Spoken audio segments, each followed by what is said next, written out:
Chapter 5. The Vision Unveiled. As the caravan once again slowed to a halt, it drew near a dead forest. A narrow road shrouded by a mist led through a strand of gray trunks and lifeless branches. A ripple of unease spread through Lily, and she could see soldiers look around warily as the horses neighed. This was it, the last safe place to make camp before they reached the gate. The hours jolting in the cart had stretched like an eternity, each bump and sway bringing her closer to what might be her salvation. Beyond that mist, past those lifeless trees, lay the possibility of becoming whole again. Perhaps then she would finally possess a power to repay Fina's kindness, to offer something meaningful in return for the life she'd been given. Ghalen proclaimed they would make camp here for the night and not take the horses closer to the gate. Pior leaned back from the reins to Lily. "It assaults the minds of beasts," he whispered. Lily headed off the cart to help set up camp. She stopped mid-stride as that narrow path caught her eye and was left staring. It felt like the road was pulling her. The only thing she could see was that path, the overgrown road covered with sticks and debris. If only I could get a bit closer. Reality snapped back into view. Pior had his hand on her shoulder. "Are you all right, Lily? You've been staring there for quite some time. We are going soon enough, but Ghalen asked to see us first." She blinked. What? Then she realized the soldiers had nearly finished preparing the camp. She must have been here several minutes, and somehow she was standing at the foot of the path. One more step and she would be inside the fog. She took a hesitant step back. How did I? She turned to face Pior. Of course. Let's go see him. She glanced back at the trail as they set off for Galen's tent. Ghalen wasted no time. "The rest of the bannermen will remain at camp. There have never been reports of any danger near the gate, so the 5 of us should suffice. Besides, I doubt any of them will be disappointed to hear they won't have to take that road," he said, frowning at the narrow path ahead. "Hopefully, once the gate's magic starts pressing on us, it might do something for your memory, Lily." They gathered what supplies they might need for the journey to the gate. As they set off into the forest, Lily's heart pounded. The narrow path forced them into a single file, the fog parting as they moved through it. Before long, the trail widened into a paved clearing. Structures emerged from the mist, not enough to form a village, but watchtowers, perhaps, and a horse where gatekeepers might have once lived. Strangely, neither the buildings nor the road bore any signs of decay. Lily squinted. This feels familiar. "The elves left behind these structures," Pior said, his eyes reflecting the unsettling beauty of the scene. "Or so the legends say." Dust covered the windows, yet they were magnificent. The once grand buildings stretched before them. Their polished white exteriors, adorned with intricate gold details, gleamed in the dying sunlight. Red-tiled roofs, overgrown with creeping vines at uneven angles.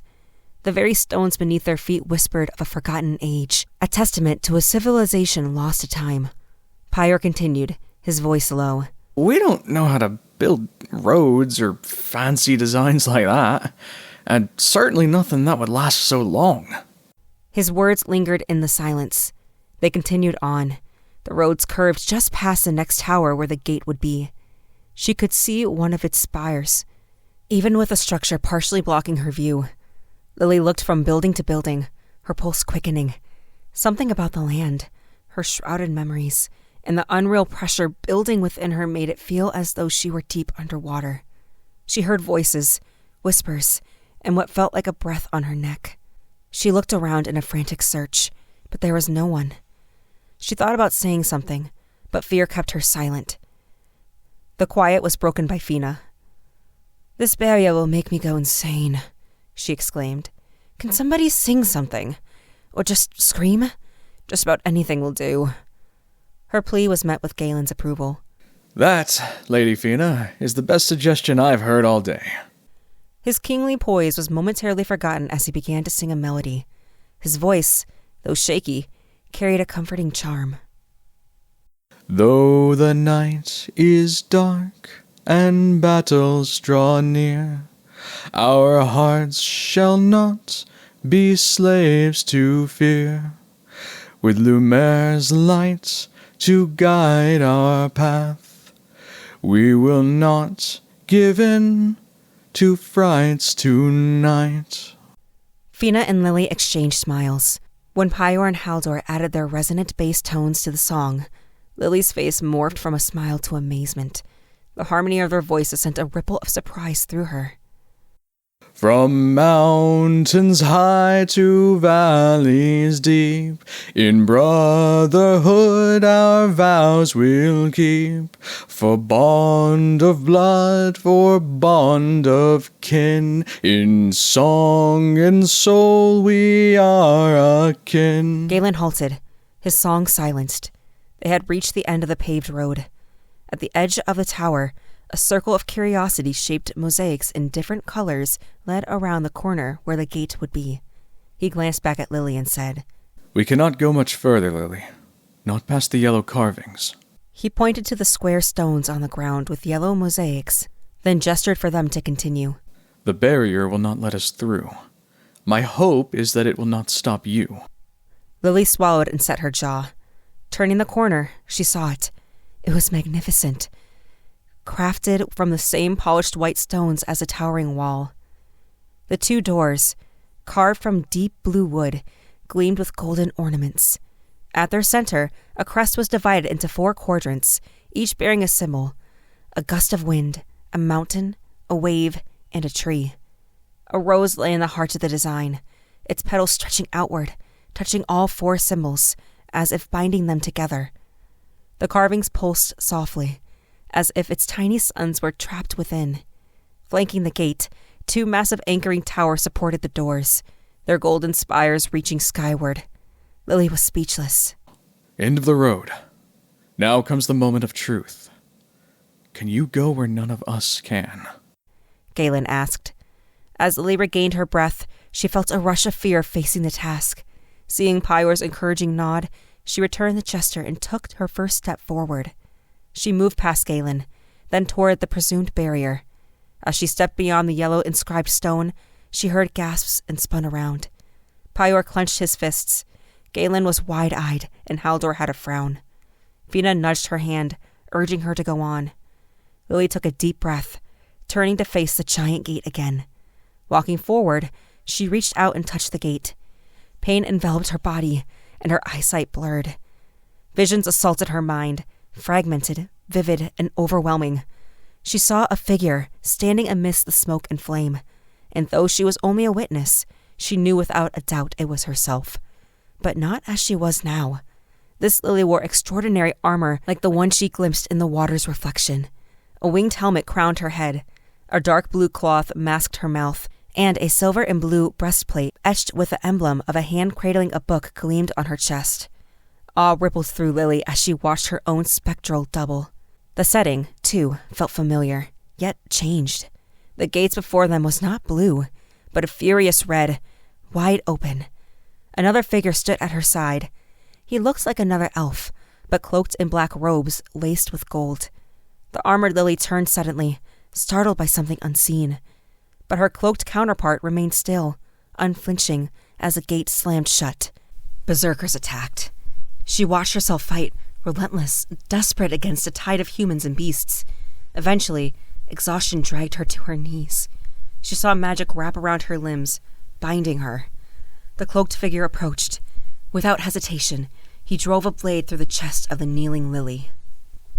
The vision shifted. The world around her turned a cold shade of blue. She stood in a field, eerily similar to the one she had been caught. It was stained with blood. She wore black armor slick with gore, and she felt a foul magic surrounding her. A bitter chill settled in her bones. All around her was battle. Screams, the clash of steel, and the stench of death. She moved through the chaos with brutal efficiency, cutting down men who barely stood a chance against her merciless strikes. Through the whirlwind of violence, she stumbled upon a bearded man clad in regal armor, a crown woven into a metal of his helm. He fought valiantly, but his strength was no match for hers.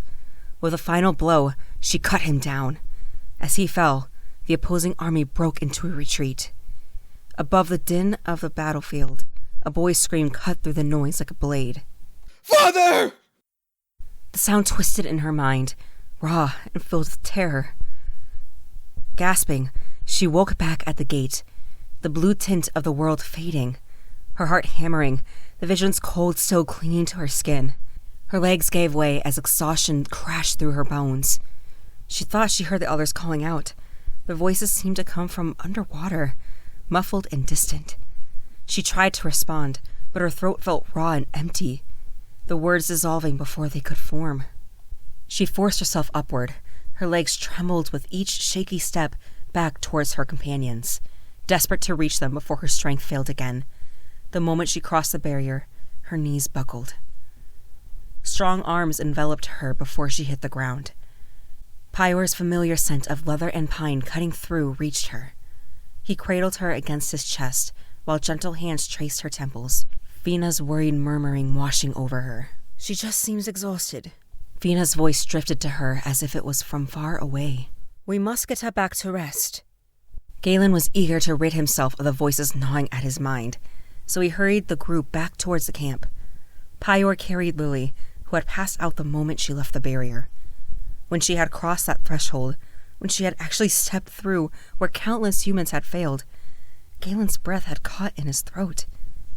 After years of fighting a losing war, years of desperate plans, one impossible gamble had paid off. For the first time since the wars began, something that might have been hope flickered to life in his chest. Now, looking at her pale face cradled in Pyor's arms, that hope warred with a gnawing anxiety. What if the crossing had broken something in her? What if he had pushed too far, asked too much? But she was breathing steadily, her expression serene despite everything. She had survived what no human could have endured.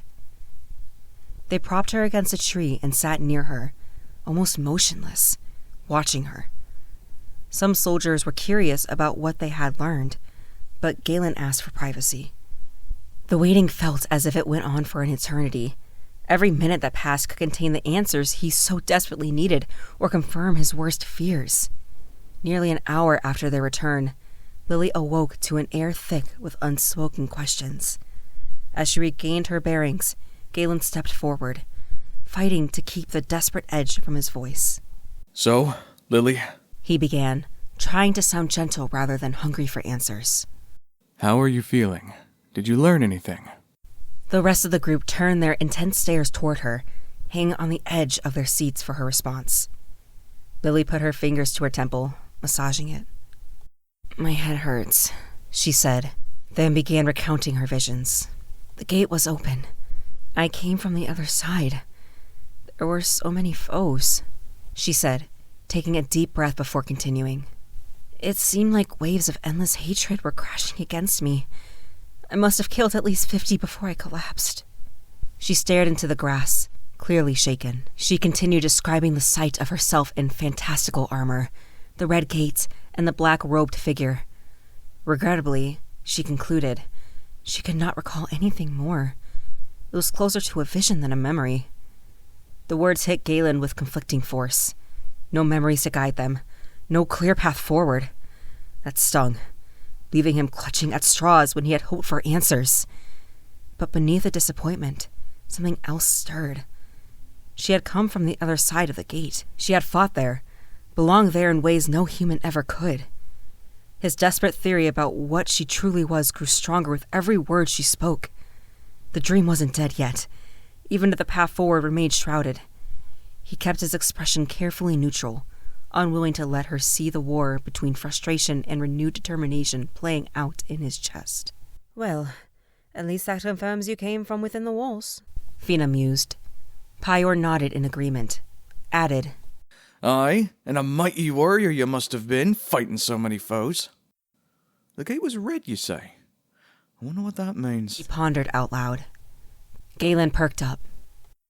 What it means is that she comes from the undying lands of legend, he said, rising to his feet. But she entered through the western gate, deep within Elgricht Forest.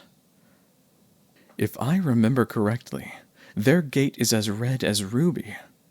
What it means for our future, or this war, however, I cannot say. I need time to think. He walked away briskly. Speculation spread through the camp like wildfire. Pyre had likely let something slip about Lily's vision by accident. Although Ghalen hadn't explicitly told them to keep it a secret, everyone likely understood that sharing third-hand information about such events wouldn't be convincing. Nevertheless, the chatter in the camp shifted from gloomy skepticism about Ghalen placing his hopes and dreams on fairy tales and ancient legends to a wave of optimism and excitement. The king was right, and we never should have doubted him, he overheard more than once. He even noticed General Kane gritting his teeth. The man was Galen's biggest critic and would be damned before taking anyone's word on what had happened. Still, Ghalen could sense the sentiment among the Summer Wind men and hoped Kane wouldn't oppose him openly now. No good would come from it. Ghalen had spent some time thinking. He had a plan now. Though desperate, it was still a plan. But it would have to be handled delicately. Although these men were shifting their attitudes, he was under no illusion. His popularity among the nobles was lukewarm at best. No matter how much he tried to make them see that this war was about the kingdom's survival, they kept playing their political games. He shook his head and rose from the log he had been sitting on. It was time to get Lily. He would brief her, and hopefully she would agree to his plans. After all, he hoped she would plead with her people on his behalf if she regained her memories, and that it would be much easier if he didn't have to force her into something. He nodded to Haldor, who positioned himself behind him, and they set off to find her. They hadn't gone far before they came upon a crowd gathered around one of the fires. "Are you Santashevash?" A woman slurred from within the circle of people. Undoubtedly, they had indulged themselves in the Elgaric brew without his permission this evening. He would speak to their officer about reprimanding them, but first he needed to know what was happening. Is that Lily? He asked, squinting into the crowd. I believe so, Haldor replied. Lumiere, she looks terrified. Get her out of there, Ghalen said. Leave her be. Give her some room. Haldor's voice boomed, and the crowd fell silent, stepping back from her. Ghalen approached Lily and gently took her arm. Are you all right? He asked. She responded with a weak nod. With what he had hoped was a comforting hand on her shoulder, he led her away from the throng of people toward a quieter part of the camp. A sigh escaped her lips as the chaos momentarily subsided. May I ask what that was about? Ghalen asked as he gestured for Lily to sit on the log he had previously used in the enclave. I went to find you, but they stopped me. Some of them seem to think I'm some kind of angel from prophecy. She trailed off, looking out into the dark of the forest. I fear you and your men may have falsely placed your hopes in me, Ghalen. She began, her voice barely above a whisper. I might come from these elvish lands you speak of, but I have no memory of it. The person I used to be. Perhaps she could defeat your enemies, but as I am now, I couldn't. I don't believe I'm the savior you hope for, she said, a trace of shame flickering in her eyes. You must forgive their excitement for the time being, he said, trying to keep his voice gentle. We have seen very few reasons to celebrate in this war. They know, as I do, that you won't single-handedly storm the front lines and push the Elgaric back to their forest. But your mere existence affirms their faith. It gives their struggle purpose. Pausing for a moment, a small smile stretched across his face. As for what you truly wish to ask, he said, his eyes meeting hers. You wish to go to the Red Gate, do you not? I was too afraid to ask.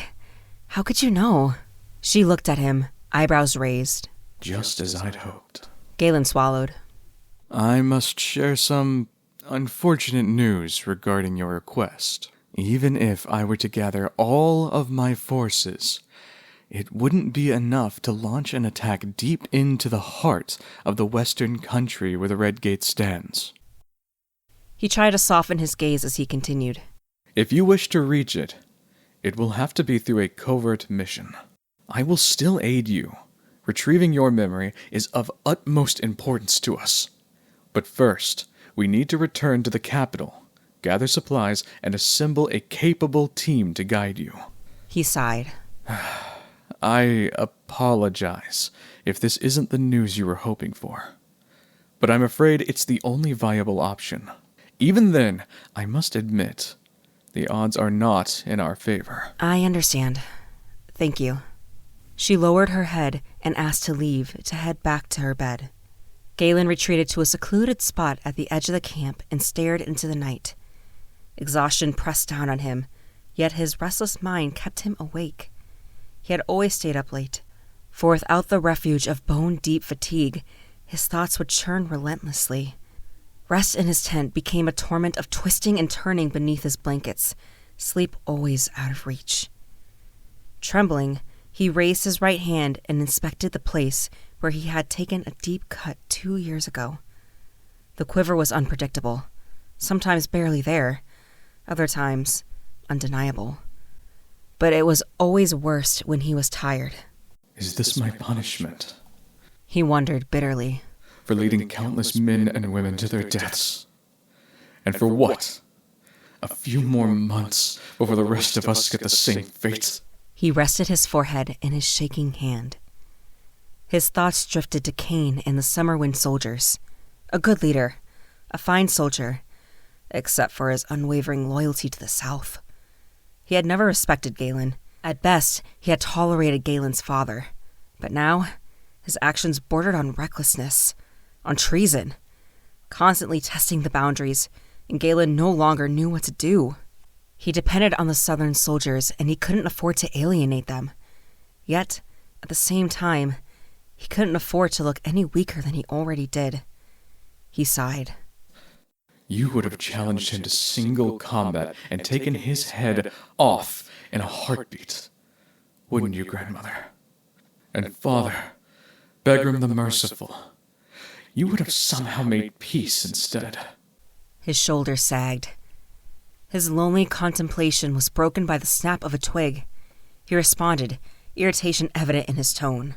I thought I made it clear not to disturb me. But the footsteps persisted, and the voice that answered was not the one he expected. It was Fina. You did, but I kindly...